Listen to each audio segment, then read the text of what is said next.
Good morning, everybody.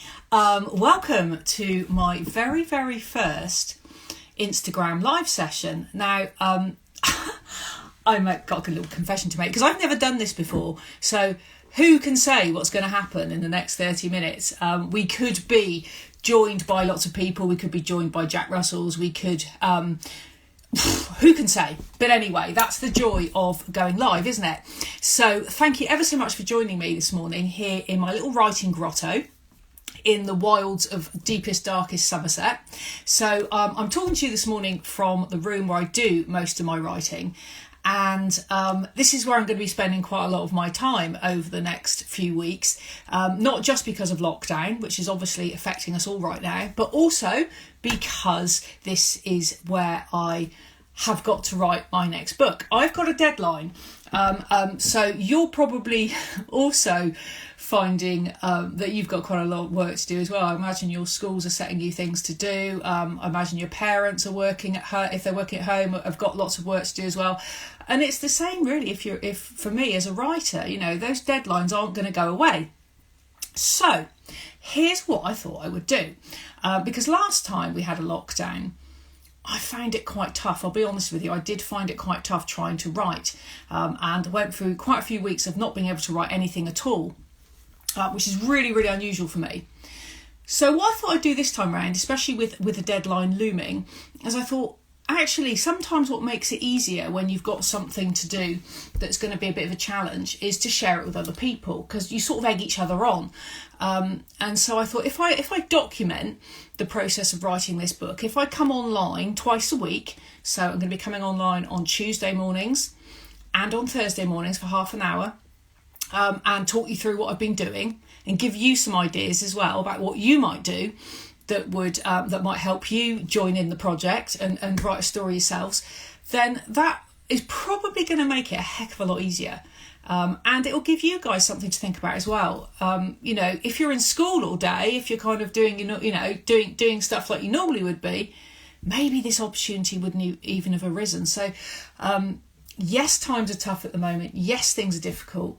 But I think maybe if we kind of do this project together, it might be quite a nice thing to do. Okay, so I'm going to start this morning with just a few little things about how I write. Okay, so I'm going to be talking for, I don't know, sort of 5 minutes or so about my little routines, the things that I do.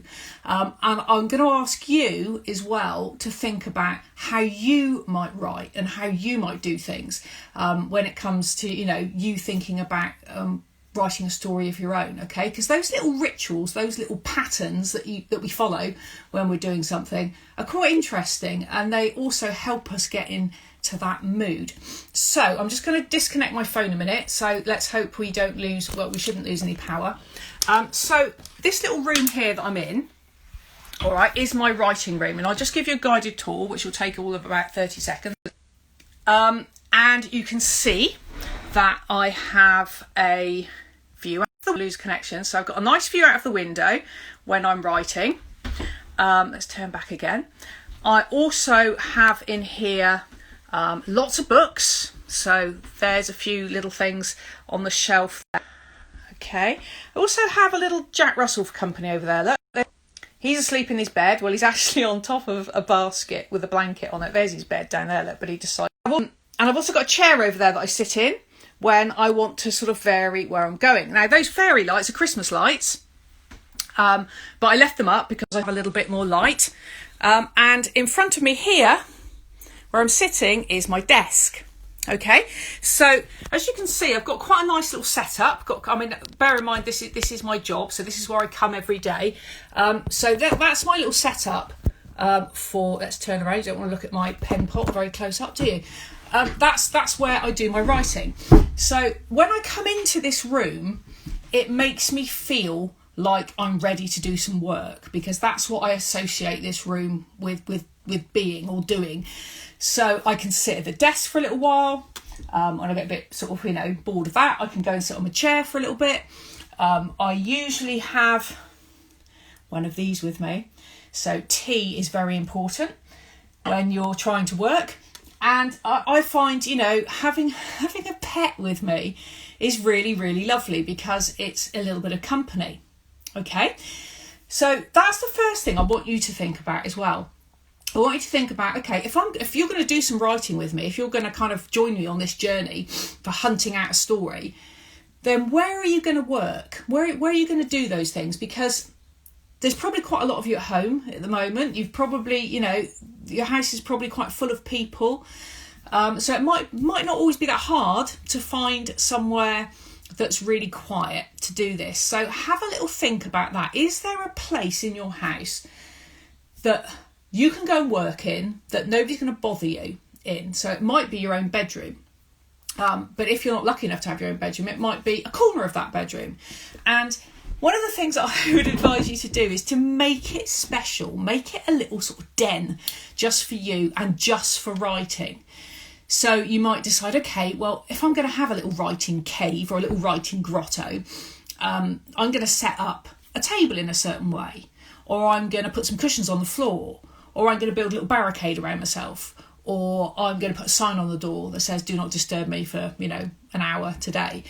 Or I might, I don't know, have a cat in with me or something, or make my favourite snack before I go and do it. But what is really good idea, I think, is to have some little ritual, some little thing that you do, some little place that you go to that you really associate with writing, so that in a way it kind of does that job for you. So, you're already sort of in the zone when you get into that place. Your brain thinks, right, okay, we're on the cushions on the floor, we've drawn the curtains, we've got a little candle lit. That means we're going to be writing. Okay, so that's my first tip for you today. Have a little think about that. How are you going to do this? Okay, my next tip is this. Now, when I'm writing a book, the very first thing I do is go and buy a notebook. Now, I'm not, I appreciate that, people might not, want to go and do that, and that's absolutely fine. But I want you to think about where you're going to write this story and where all your ideas are going to go, because you may have a laptop, but you don't have to have a laptop is the point. Okay, I'm working straight onto a laptop because that's my job and that's kind of, it's my laptop and all the rest of it. But if you haven't got a laptop, that is absolutely cool too. I know a lot of writers who will write their story firsthand into a notebook, into a notebook, and that's absolutely fine. So, but what I do in my notebooks is lots and lots of scribbling. Okay, so if I just unplug myself again for a minute, I really hope. Somebody's whole class is watching. Hello, woo. So up here are some notebooks, and if I just get one down to show you a minute what I mean. This is the notebook for, there go all my lights, and again, because that seems to be easier. This notebook I'm just going to show you is the notebook for Secrets of a Sun King. And that notebook shows you that Secrets of a Sun King was once called The Lost Boy. It also shows you that the stages of writing a story are really, really messy. Okay, so all these scribbles in here, which will mean absolutely nothing to anybody apart from me, because it's in my really, really terrible handwriting, are all things that are going to go into the story. Okay, and that notebook, I always keep my notebooks when I finish writing a story, because in that notebook is the essence of the story, is the real bare bones of that story. It's almost like that's draft zero of the story. Everything in here is going to go into the story later on. So I would advise you to, if you can, get yourself a notebook. If you can't, then find yourself just like a bundle of papers or the back of an exercise book. Sorry, teachers, I shouldn't have said that, should I? But somewhere where you can keep all your ideas together. Okay, so that's my second tip to you, is to find somewhere you can keep all your ideas together, because the act of writing isn't just about writing in full sentences. That's almost the next step. First of all, you've got to get your ideas together. You've got to get the thoughts flowing. So here, this notebook here is the notebook for my brand new story. So I'm organised, you see, and there we are. Look, ta-da, new story. That probably looks back to front to you, I don't know. But so this is where it's all going to go. All those thoughts, all those ideas are going to go into that notebook. Okay, right. So those are my 3 tips for you this morning. Or was that 2 tips? I can't. Anyway, tips. Tips are important. So what are we going to do first of all then? Well, what I want you to do now is I'm going to set you a few little tasks to do to get you thinking. Because I've come to this already this morning with, I'll be honest, I've been working on this story a little bit over the last few days, just so I've got an idea about what I'm going to be talking to you about. And if I show you my, this is really going to help you. Hang on, where are we? Down the bottom of my screen there, look, is a word count. Okay, so 3,142 words. Now, that is what I've written of this story. So that's what I've written of this story so far, 3,000 words. Now, bear in mind that not all of those words are going to go into the final story. Some of those words are just me trying things out, trying out my characters, seeing how I want to write this. But everything matters at this point because it's getting the story going. Okay? So when we come back here again on Thursday, I hope you're going to join me then as well. Hopefully that word count will have gone up a bit, but 3,142 words. I'm going to write that down actually for myself to remind myself.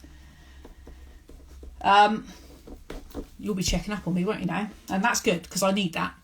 Right. So what I want you to do is I want you to think about, first of all, this is your first task for the day, is I want you to think about yourself because you're the one who's going to be writing a story along with me, and these are the sorts of thoughts that I have as a writer quite often, so I can decide what sort of story I'm going to write. Okay, so what I want you to do is I want you to if you've got a piece of paper in front of you, that would be fabulous. If you haven't, then don't worry too much because I'm going to save this anyway. So I want you to draw a box like that. Okay, so you've got 4 squares, all right, like that. So draw a box, and I want you to ask yourself these 4 questions in that box. So the first one I want you to think about is a book that you love. Okay, if you've got, doesn't need to be your absolute favourite book, but a book that you absolutely love, and you think, oh, that's just the best story. I love that story. I also want you to think about a place that you love, okay, which is a very nice thing to think about at the moment because we're obviously not going anywhere, really. So a place that you love, so it might be the seaside, it might be a favourite beach, it might be your friend's house, it might be a holiday cottage that you went to, it might be your classroom at school. You know, there could be lots of places that, you know, that are really important to you, that have you feel really strongly about. I want you to think about as well your favourite type of weather. So do you love it when the sun shines? Do you love it when it's snowing? Entirely up to you. Favourite type of weather. And one thing about yourself that no one else knows. Okay, so there we go. There's my terrible handwriting for you. Look, so we've got a book you love, a place you love, your favourite type of weather, and one thing about you that no one else knows. Now, you might be thinking to yourself, well, why is she asking us that? What's that got to do with anything? It's actually got to do quite a lot, because that will give you an idea of the sort of story you might want to write. Because everything you write is influenced by the books that you read. I don't know any writers that aren't massive readers. So what sort of books do you like? Do you like mystery stories? Do you like history stories? Do you like contemporary stories that are set in the modern day and, you know, people are sort of a bit like you? Do you like fantasy stories where you've got a completely made up world? That will give you an idea of the sort of book that maybe, or sort of story that maybe you would quite like to write. Now, I can answer that straight away because I know that my favourite type of book is historical fiction. Surprise, surprise. I read lots of other types of books as well, but that was why I started to write historical fiction, because those are the type of books I love. A place you love. Now, again, if you're going to be imagining something, it's not a bad idea for that imagining to have a foot in reality. So you might decide that you are going to write about a really old house, and it might not be exactly like a house that you know, but it might have a foot in, reality. Now, I wrote in my first book, Frost Hollow Hall, which is set in a little village, I set that in a kind of village that was a bit like my own village. So I sort of based it on a place I knew well and a place I loved. So have a think about that as well. Have a think about, could your story be set somewhere that's a little bit similar to somewhere you know? I love weather. Weather creates massive atmosphere in books, and it's a really lovely way of getting detail in. And again, Frost Hollow Hall is an example here. Is all about snow, set in the winter, and snow is my absolute favourite weather. And finally, one thing about you that nobody else really knows, a little skill you have, or a little habit, or a little, characteristic about you, like what do you like on toast, or what song can you whistle backwards or something. Because when we're getting on to characters, which is what we're going to look at on Thursday, it's really nice if those people have little quirks, little things about them that are a little bit different. And that's where you can base that stuff on people that you know. Okay, so little things that people do. It makes them much more realistic. Okay, so that's the first thing that I wanted you to do. And you can do that now, or you can do that in your own time. That's entirely up to you. Okay, I have another task for you now. And this is something else that I want you to consider. Now, my story starts off, I will read you the very first line of what I've written so far, of my 3,000 words of this story. And this is the opening line. Nothing was quite the same after the panther escaped. It happened there's a second last sentence now. It happened the very day the zoo was due to collect it, which was bad luck for the zoo, but probably good news for the panther, who'd spent 6 cold years in a stable block meant for cart horses, being fed more raw rabbit than any living creature should endure, even in wartime. Okay, so those are my first 2 sentences. Now, they may not make it into the final book, but it's about the story begins with an animal that has escaped. Now, you're already, or hopefully already thinking, well, hang on, what's a panther doing in a stable? What's that all about? So what I want you to think about is, stories come out of odd things, incongruous things, things that don't make sense immediately, which is why your brain then starts thinking, okay, well, where are we going with this then? Let's read a bit more. So I want you to think about an animal. An exotic animal, not a Jack Russell lying over there. There he is. He's still over there. Look, can't see him now. Not a pet, not an obvious animal, but a type of exotic animal that you maybe would like to encounter. Okay, so have a little think about that, and that's something again to go away and have a think about. Think about an exotic animal that you would like to encounter. Okay. And what I want you to do is I want you to write about meeting that animal. So even if it's just like a little list of words or a little list of feelings, time yourself, give yourself, okay, I'm going to write that. I'm going to write 30 seconds on what it would be like if I stood, was standing in my hallway and suddenly there was a wolf.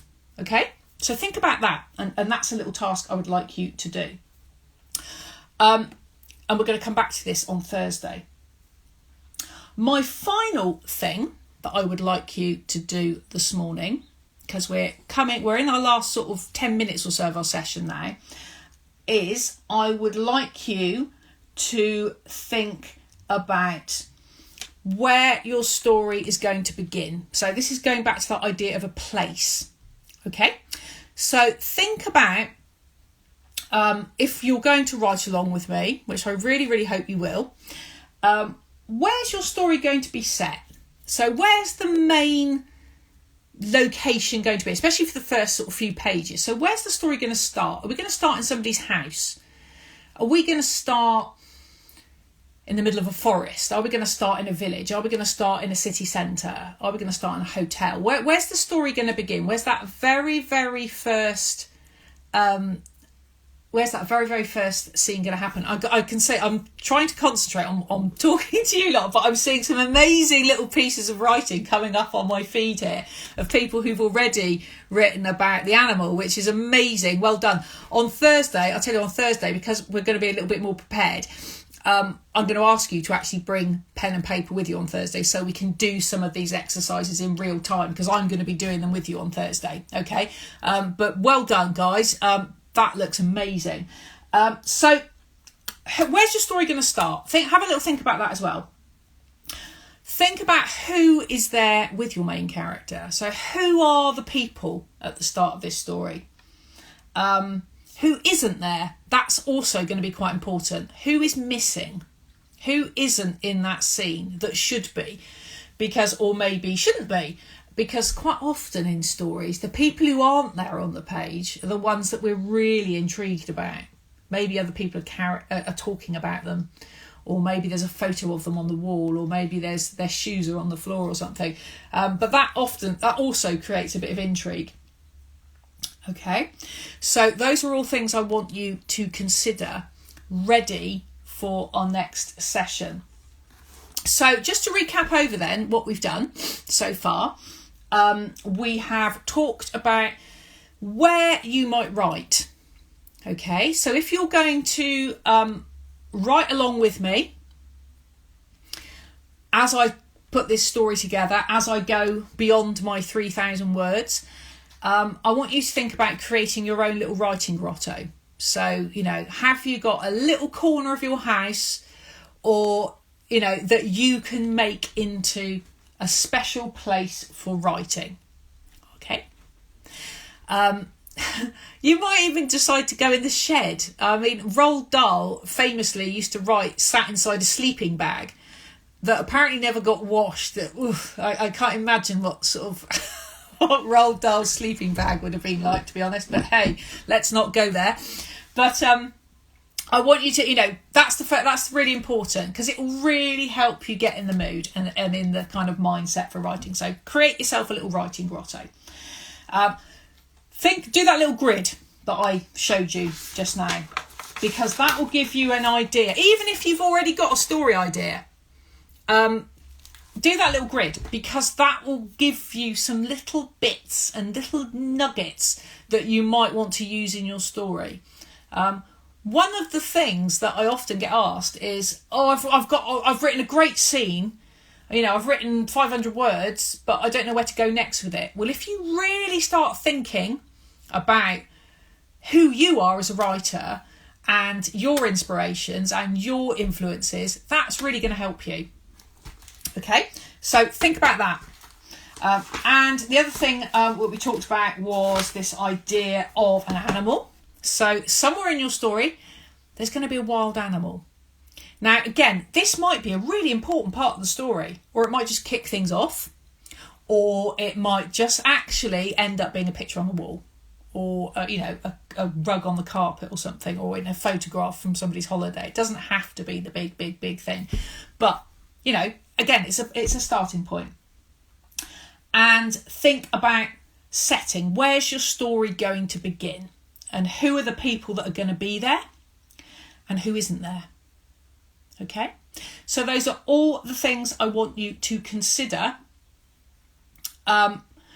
ready for the next session. Now, what we're going to do next session is we're going to do these little exercises that I've set you to go away and think about, these little things I've asked you to do.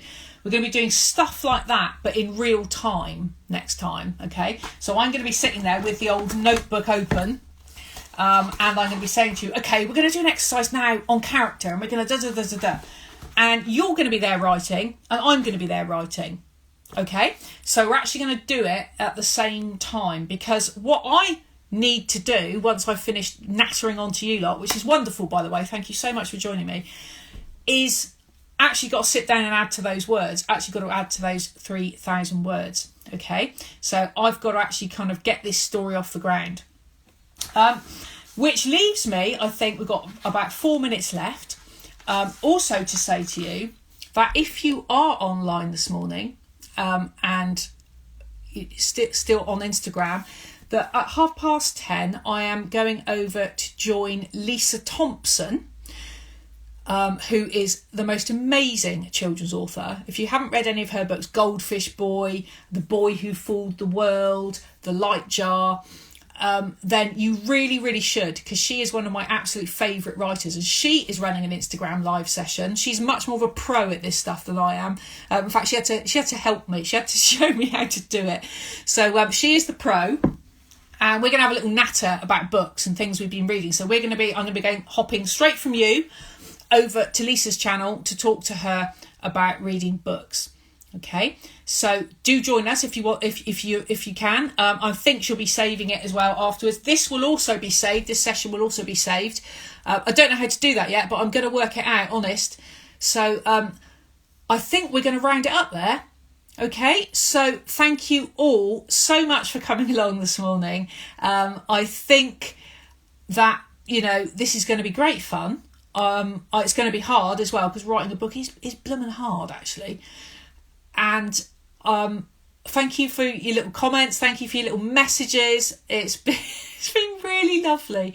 And you've got me buzzing, actually. You've got me kind of like ready to go, which is exactly how I hope you're feeling too. So look after yourselves, stay well, and I will see you with your pens and paper on Thursday morning at 10 o'clock. And thank you so much for joining me. You've really made my day, you lot. Take care. Bye-bye.